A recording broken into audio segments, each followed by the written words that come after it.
Even the world's toughest critic finds himself on the ropes every now and again. And whenever that happens, I make the hot tag to the dummy. Choose from several delicious flavors with no harmful ingredients and no BS. Go to www.w.gg today, enter promo code LuchaReview for your 10% discount on the best energy drink on the planet today.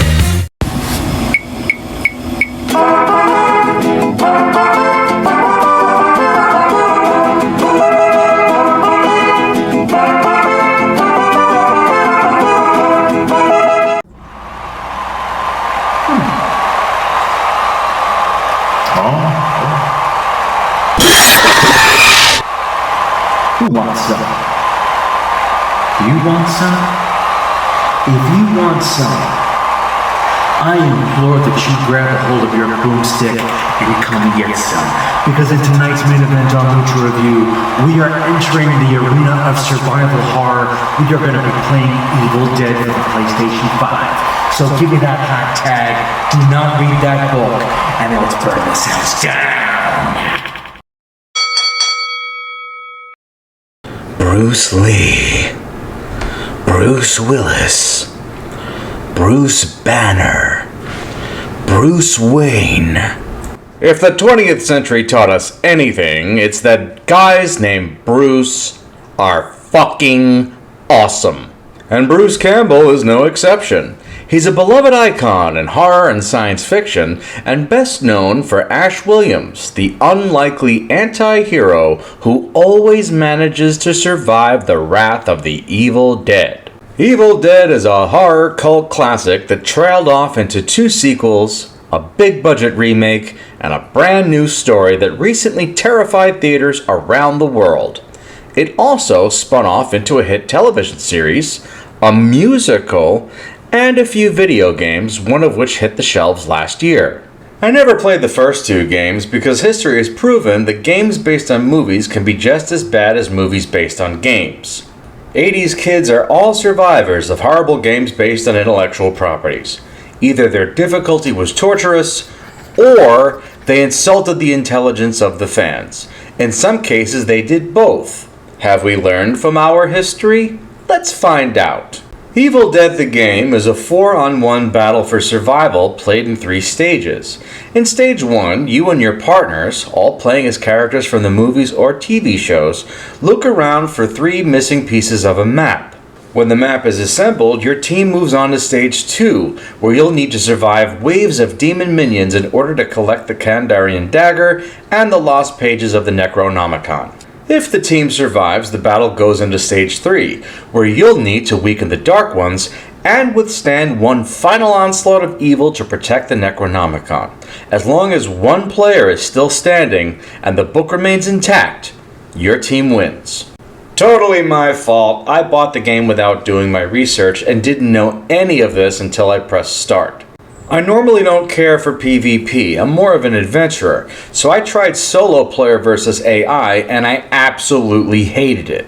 As expected, your AI teammates were bumbling idiots, and even if you managed to win despite their idiocy, you earn no spirit points for your efforts. The solo missions, all based on scenes from the movies and the shows, are even more unforgiving, as the game zone offers far less items and weapons for you to better your chances. That horrible 80s difficulty was back, in my face, telling me to go fuck myself whenever I came up short.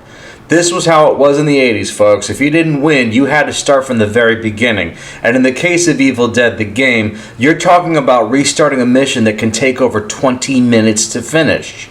I decided to sell this stress factory back to GameStop after just 2 days. It was a real shame too, because this game was easily the best adaptation of a movie or TV show I've ever seen.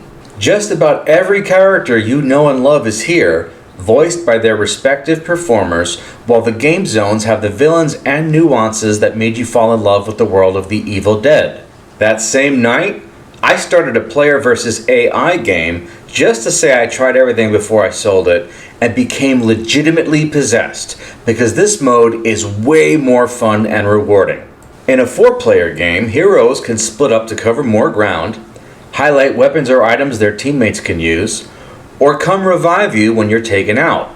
This made the fight against evil significantly easier to win, and even if you lost, you still earned some spirit points for your efforts, which always helped in making the next fight a little easier.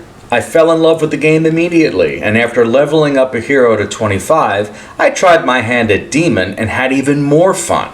Select your favorite villain, and as Demon, you get to fly around the game zone setting scare traps for your opponents, and send minions out to kill them.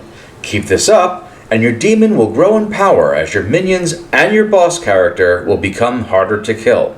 In a 4-on-1 match, the odds are clearly against you, while you don't have any clues on where the map pieces are located. These disadvantages will result in many losses. You see, normally, you got a 50-50 chance of winning. But if one of your opponents leaves the match, the hero will not be replaced. Then player 4 is taken out of the mix, and their chance of winning drops to go down. This takes more of the burden off of you than you might think, and if another player decides not to stick around, the match is almost guaranteed to be yours to win. And then another guy leaves, and then the only chance they have is that they have no chance, they had a chance, but two guys run lickety split, and now you're going to put them in a tables match in Atlanta, Georgia. Losing sucks, but even if your demon loses the match, you could still walk out of there with at least twice as many spirit points as you might with the hero.